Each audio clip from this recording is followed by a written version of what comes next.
বিসমিল্লাহির রহমানির রহিম। আসসালামু আলাইকুম। কি অবস্থা সকলের? আশা করি আলহামদুলিল্লাহ আপনারা অনেক ভালো আছেন। আমি আলহামদুলিল্লাহ অনেক ভালো আছি। সো আমাকে অনেক স্টুডেন্ট মেসেজ কমেন্ট করছেন যে ভাইয়া শুনতেছি সাস্ট নাকি গুচ্ছ থেকে বের হয়ে যাবে, জগন্নাথ বিশ্ববিদ্যালয়ে নাকি আমাদের যে গুচ্ছ পরীক্ষা হয় এখান থেকে নাকি বের হয়ে যাবে। এই কথাটা কতটুকু সত্য? আসলে দেখেন, সত্য মিথ্যা আমি তখনই আপনাকে বলতে পারি যখন আমি অথেন্টিক কোনো সোর্স থেকে ইনফরমেশন পাবো, তখনই আমি আপনাকে সেটা দিতে পারবো, তাই না? এখন কোনো একটা সংবাদ মাধ্যম, কোনো একটা ফেসবুকে একজন পোস্ট করছে, সেটা দেখে তো আমি আপনাকে একটা ভিডিও করে দিতে পারি না, তাই না?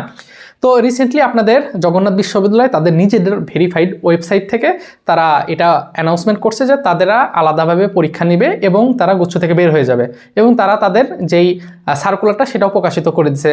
সায়েন্স বিজ্ঞান বিভাগের জন্য একসময় পরীক্ষা, যারা আর্টসে আছে, যারা কমার্সে আছে, তাদের জন্য এক এক সময় পরীক্ষার ডেট তারা দিয়ে দিছে। তো এই জন্য আমি এখন ভিডিওটা করতেছি, কারণ আমার কাছে এখন এটা সত্যতা আছে, কারণ ওরা নিজেদের ভেরিফাইড যেই ওয়েবসাইট আছে ওখান থেকে ওরা অ্যানাউন্সমেন্ট করছে, ঠিক আছে?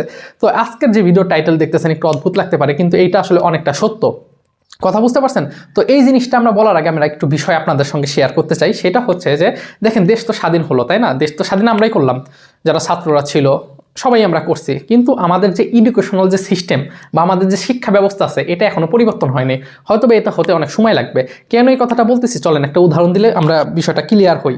এইচএসসি 22 সালে আমরা যদি একটু তাকাই, এইচএসসি 22 সালে যে সকল ইমপ্রুভমেন্ট স্টুডেন্ট একবার রেজাল্ট খারাপ হয়েছে, তারা আবার এইচএসসি পরীক্ষা দিয়ে মেডিকেলের জন্য প্রিপারেশন নিচ্ছে, হুট করে মেডিকেল পরীক্ষার 1 মাস আগে অ্যানাউন্সমেন্ট করলো যে ইমপ্রুভমেন্ট স্টুডেন্ট অ্যালাউ না।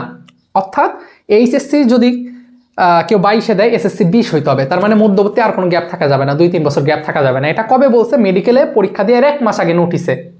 তাহলে যে সকল স্টুডেন্ট প্রিপারেশন নিচ্ছিল তারা কি পরিমাণ ফ্রাস্ট্রেশনের ভিতর চলে গেছে যে আমি প্রিপারেশন নিচ্ছি একটাই, কিন্তু আমরা এখন পরীক্ষায় বসতেই পারবো না। তাহলে বিষয়টা কীরকম? একই জিনিস, এই জিনিসটা আপনারা এখন ফেস করতেছেন। এক একজন স্টুডেন্ট আমাকে নক দিচ্ছে, ভাই গুচ্ছ থেকে নাকি বের হয়ে যাবে, তাহলে ভাই কীভাবে প্রিপারেশন নেবো? এই অ্যানাউন্সমেন্টগুলো 1 বছর আগে দেওয়া উচিত। কোনো বিশ্ববিদ্যালয় যদি একটা জায়গা থেকে বের হয়ে যায় বা তারা স্বাধীনভাবে বা তারা নিরপেক্ষভাবে বা নিজেরা যদি পরীক্ষা নেয়, তাহলে এই জিনিসটা অ্যানাউন্সমেন্ট করে 1 বছর আগে জানাই দেওয়া উচিত। 1 বছর আগে জানাই দিলে একটা স্টুডেন্টের প্রিপারেশন অন্যভাবে হতে পারে।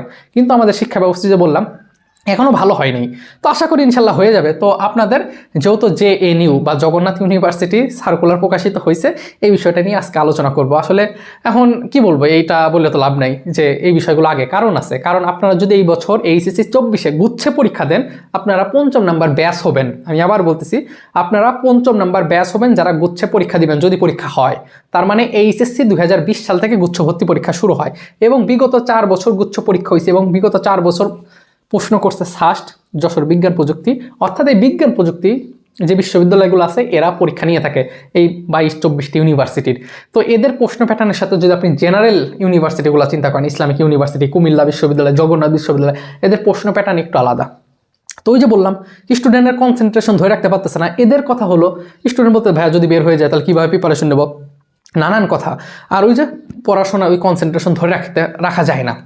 এটা আপনি যতই বলেন, যদি বের হয়ে যায় তাহলে ভাই কী করবো, নানান রকম টেনশন। তাহলে এই টেনশনটা ঢুকাই দিচ্ছে কারা? ওই অথরিটিরা। তাহলে অথরিটিটা যদি 1 বছর আগে তারা বলতো তাহলে তো এই ধরনের সমস্যা হতো না, তাই না? যাই হোক, এগুলো নিয়ে আমরা আলোচনা করে লাভ নেই। বাংলাদেশের শিক্ষা ব্যবস্থা পরিবর্তন আসুক, এইটাই ইনশাল্লাহ চাই।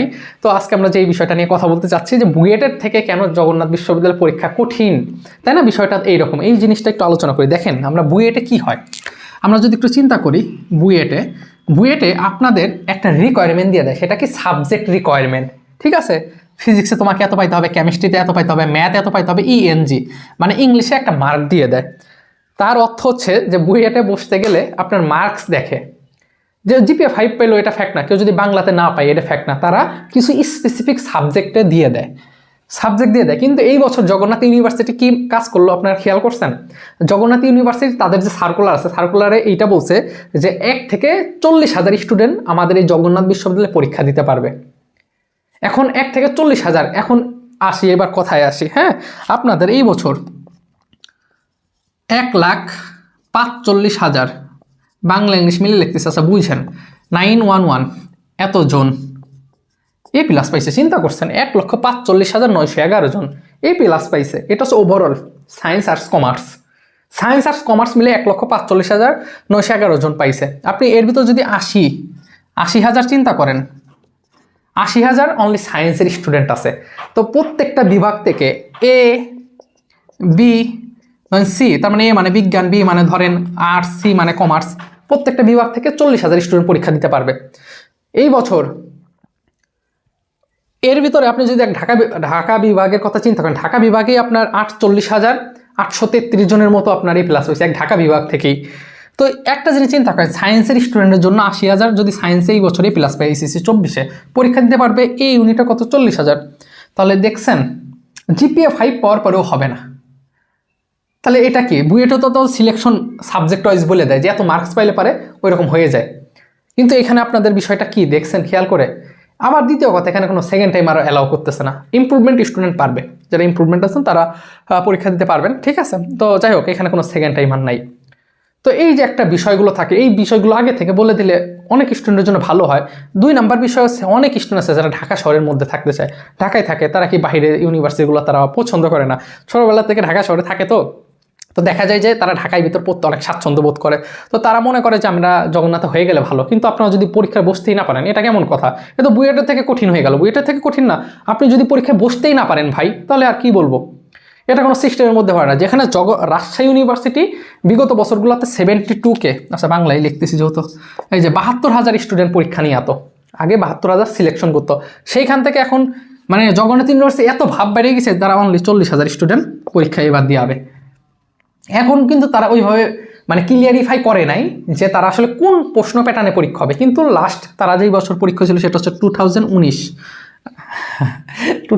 ইংলিশ বাংলা। আচ্ছা দেখেন 2019 সাল, বুঝেন কথা, 2019 সালে তারা লাস্ট একক ভর্তি পরীক্ষা ছিল। তার মানে ইন্ডিভিজুয়াল একটা বিশ্ববিদ্যালয় ইউনিভার্সিটি মানে একটা ইউনিভার্সিটি আলাদা আলাদা পরীক্ষা ছিল, যেমন জগন্নাথ, রাজশাহী ইউনিভার্সিটি, বরিশাল, খুলনা, এগুলো আলাদা হয়েছিল। এখন তো গুচ্ছের ভিতরে হয়েছে রাজশাহী বাদে। যাই হোক, তো 2019-এ তখন 2019-এ যে আপনার প্যাটার্নটা ছিল, ওরা তখন কি করছে, ওরা আবার ঢাবির কপি করে, বুঝছেন, কপি ডিউ ফরম ডিউ, তাই না? আচ্ছা ঢাবি থেকে, আচ্ছা ডিউ ফরম লিখছে কেন, ফরম ডিউ, আচ্ছা যাই হোক অনেকদিন পর আসলে নিশ্চিত, যাই হোক বুঝেন। ওরা আবার কি করে, ঢাবি থেকে কপি করে মানে কি, ঢাকা ইউনিভার্সিটি 2019 সাল থেকে রিটেন নিয়ে শুরু করছে, ওরা ওই বছর রিটেন নিয়েছে।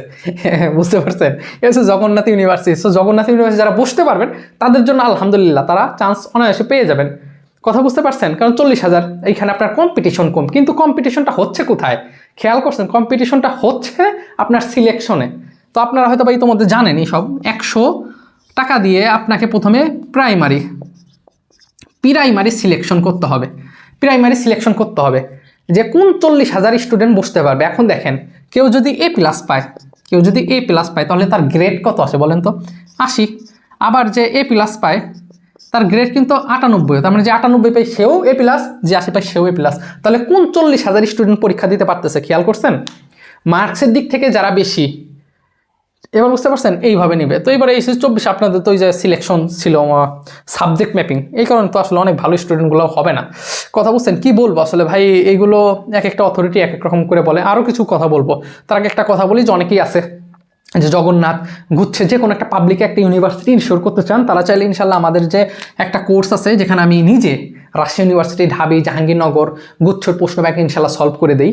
অধ্যায় ভিত্তিক কনসেপ্ট আগে বুঝাই, তারপরে টাইপ ভিত্তিক, তারপরে আমরা এমসিকিউ সলভ করে দিই। একটা অধ্যায়ের যদি কেউ 150-200 এমসিকিউ সলভ করে, তাহলে আশা করি যে আর কোনো সমস্যা থাকার কথা না। সে আপনি জগন্নাথে দেন, গুচ্ছে দেন। তো আপনারা চাইলে আমাদের কোর্সে এনরোল করতে পারেন। 550 টাকা ফিজিক্সের জন্য, ম্যাথের জন্য 550। কেউ চাইলে প্রাইভেটভাবে পড়তে পারেন, আমার হোয়াটসঅ্যাপ নাম্বারও দিয়ে আছে। তো ইনশাল্লাহ আমি আপনাদেরকে যে জিনিসটা বুঝাইতে চাচ্ছি হচ্ছে এই হচ্ছে কথা, জগন্নাথ, বুঝতে পারছেন? এখন জগন্নাথ এটা নিজেদের মতো করে দিছে। তো আমার কাছে কেন জানি মনে হয় যে বাংলাদেশে যতগুলো বিশ্ববিদ্যালয় আছে, প্রত্যেকটা বিশ্ববিদ্যালয়ে যে তদারকি করে বা মনিটরিং করে সেটাকে বলে ইউজিসি, বুঝছেন, বাংলাদেশ বিশ্ববিদ্যালয় মঞ্জুরি কমিশন। হ্যাঁ, তো আমি একটা নিউজে দেখলাম, আসলে নিউজ কতটুকু সত্য বলা তো যায় না। দেখেন যে বিশ্ববিদ্যালয়গুলোকে নাকি বের হইতে দেবে না গুচ্ছ থেকে। এদিকে আবার কিন্তু জগন্নাথ ওরা ইন্ডিভিজুয়ালি ওদের নিজেদের ওয়েবসাইট থেকে কিন্তু আবার বলে দিল যে পরীক্ষার ডেটও দিয়েছে, সায়েন্সের মনে 22 তারিখে, 22শে ফেব্রুয়ারি, শনিবার, 21শে ফেব্রুয়ারি, না 21 না 22শে ফেব্রুয়ারি। দেখছেন পরীক্ষার ডেটগুলো কীভাবে দিছে। তো এই হচ্ছে কথা। আর একটা কথা আমি বলতে চাই, সেটা হচ্ছে যে দেখেন, আপনারা যারা আমার ভিডিও দেখেন, অ্যাজ এ মুসলিম হয়ে থাকলে অবশ্যই অনুরোধ থাকবে যে 5 ওয়াক্ত নামাজ পড়া। আসলে দেখেন দুনিয়া কিছুই না, এই যে বিশ্ববিদ্যালয়ের জন্য ফেরা করতেছেন, আমার চান্স হবে কি হবে না, কত টেনশন, কত ফ্রাস্ট্রেশন কাজ করে, তাই না বলেন? তো আসলে এগুলো কিছুই না, হ্যাঁ, সবই আপেক্ষিক বিষয়। আমাদেরকে চলে যাইতে হবে, কিন্তু ওই পারে যাওয়ার জন্য যেগুলো করার দরকার সেটাই করি না। হ্যাঁ, এপারের জন্যই খুবই টেনশন করি। অন্যান্য যে সকল ধর্মাবলম্বী আছে তাদের সম্মানকে, মানে তাদের ধর্মকে অনেক বেশি সম্মান করি। হ্যাঁ, আবার অন্য কিছু ভাইবেন না। তো আপনাদের জন্য এই ছিল কথাবার্তা, যে এই হচ্ছে সিস্টেম। এখন দেখি এটা পরিবর্তন হয় কিনা, কারণ সেকেন্ড টাইম আর অনেক স্টুডেন্ট আছে যারা ঢাকা ভার্সিটিতে সেকেন্ড টাইম হোক বলে আন্দোলন করছে, এবং এটাই আমি পক্ষে ছিলাম যে ঢাবিতে সেকেন্ড টাইম হোক। কারণ কোনো একটা স্টুডেন্ট কোনো কারণে ঢাবিতে পরীক্ষা না দিতেই পারে অ্যাক্সিডেন্টের কারণে, বা কোনো একবার খারাপ হয়েছে, তার মানে খারাপ হওয়া মানে কি সেই স্টুডেন্ট খারাপ? তাকে অবশ্যই আরেকবার সুযোগ দেওয়া উচিত। এটা আমি আমার পার্সপেক্টিভ থেকে আমি মনে করছিলাম। তো এটা ঢাবি অথরিটি দেয় নাই। এখন ওরা যদি জগন্নাথ না পারে, কারণ কি বিষয়গুলো একটু বলি। দেখেন, ঢাকার মধ্যে থাকা অনেক ভালো একটা সুবিধা আছে, অনেক ফ্যাসিলিটিস আছে। হ্যাঁ, এই জিনিসটা আপনাকে মানতেই হবে ভাই। তো দেখা যাচ্ছে যে এরকম হইলে পরে দেখা যাবে যে অনেক স্টুডেন্ট আসলে ঝরে পড়বে। হ্যাঁ, অনেক স্টুডেন্ট ঝরে পড়বে। এখন কি আর করার, বুঝছেন? এইসব অথরিটির তো আসলে মানে আমি বললে তো লাভ নেই। আমি তো আমার মতো করে, বা আমি এই যে ক্যামেরা স্ট্যান্ড দাঁড় করে আমি আমার মতো কথা বলতেছি, আমার যে জিনিসটা ভালো লাগতেছে, কিন্তু এটা তো আর তারা শুনবে না। তারা যে কিভাবে কি করে এটা আল্লাহ পাক ভালো জানে। একটা বিষয় করার ভাবা উচিত, স্টুডেন্টের পার্সপেক্টিভ থেকে চিন্তা করা উচিত। এই সেকেন্ড টাইমার যারা আছে এদের পরীক্ষা দিচ্ছে, তাহলে কেন অফ করে দেবো? কথা বুঝতে পারছেন? তারপরে মোটে 40,000 স্টুডেন্ট পরীক্ষা দিবে, তার মানে দেখা যায় জিপিএ 5 তো আছেই, জিপিএ 5 পেয়েও পরীক্ষা দিতে পারবে না, এইরকম স্টুডেন্ট আছে। কি আর বলবেন ভাই। ও আরেকটা কথা বলি, যদি এই পর্যন্ত ভিডিওটা দেখেন, যদি মনে করেন ভিডিওটা আপনার কোনো উপকার আসছে, অবশ্যই অনুরোধ থাকবে লাইক দিয়ে সাবস্ক্রাইব করে রাখার। ঠিক আছে? ওকে, সো আর কি করার, যদি এরকম থাকে তাহলে তো অ্যাপ্লাই করতে হবে। 100 টাকা দিয়ে আপনার প্রাইমারি অ্যাপ্লাই করতে হবে। অ্যাপ্লাই করার পর 40,000 জন সিলেক্ট করবে, এবং এই 40,000 জনকে আবার 3টা শিফটে পরীক্ষা হবে। এটা আবার ঝামেলা একটা বিষয়। 3টা শিফটে মানে কি, মানে একটা শিফট দেয় যে সকাল 10টা থেকে 11টা, 2টা থেকে 3টা, 4টা থেকে 5টা, মানে এরকম একটা শিফটে পরীক্ষা হয়। তো এরকম শিফটে জাহাঙ্গীরনগর ইউনিভার্সিটিতে পরীক্ষা হয়ে থাকে। এরকম শিফটে যদি পরীক্ষা হয়, দেখবেন যে স্টুডেন্টের মধ্যে একটা মিশ্র প্রতিক্রিয়া থাকে। ওই দেখা যাবে 2টার ব্যাচ স্টুডেন্ট বলে সকালের যারা পরীক্ষা দিছে ওদের প্রশ্ন প্যাটার্নটা সহজ হয়েছে, আবার যারা সকালে দিবে ওরা বলবে বিকালে যেদের প্রশ্ন, এদের প্রশ্ন প্যাটার্নটা এরকম হয়েছে। তো কি আর বলবো, একটা পরীক্ষা নিয়েই ভালো। এখন অথরিটি ভালো জানে কি করে না করে, এখানে আমরা কি বলবো বলেন ভাই। তো এই ছিল কথা, আপনারা সাথে কথা হবে যারা আমাদের কোর্স এনরোল হবেন ইনশাল্লাহ। আমি হোয়াটসঅ্যাপ নাম্বারটাও আমি আবার দিয়ে দিচ্ছি, আমার যে হোয়াটসঅ্যাপ বা আমার এটা টেলিগ্রাম আছে, আপনারা টেলিগ্রামে যুক্ত থাকতে পারেন ইনশাল্লাহ। 01752250809, হ্যাঁ 50809। সো এটা হোয়াটসঅ্যাপ টেলিগ্রাম, আপনারা যুক্ত থাকেন। যারা কোর্সে ভর্তি হতে চান ইনশাল্লাহ হইতে পারেন। আসলে 550 টাকা আহামরি অনেক টাকা না। তো আপনাদের জন্য অনেক বেশি দোয়া থাকবে, দেখা যাক কি হয়। তো ভালো থাকেন, নিজে খেয়াল রেখেন। যে মুসলিম হলে অবশ্যই অনুরোধ থাকবে ছেলে মানুষ হলে মসজিদে যে নামাজ পড়ার, হ্যাঁ, আর অন্যান্য ধর্মাবলম্বীর প্রতি অনেক বেশি রেসপেক্ট। আসসালামু আলাইকুম।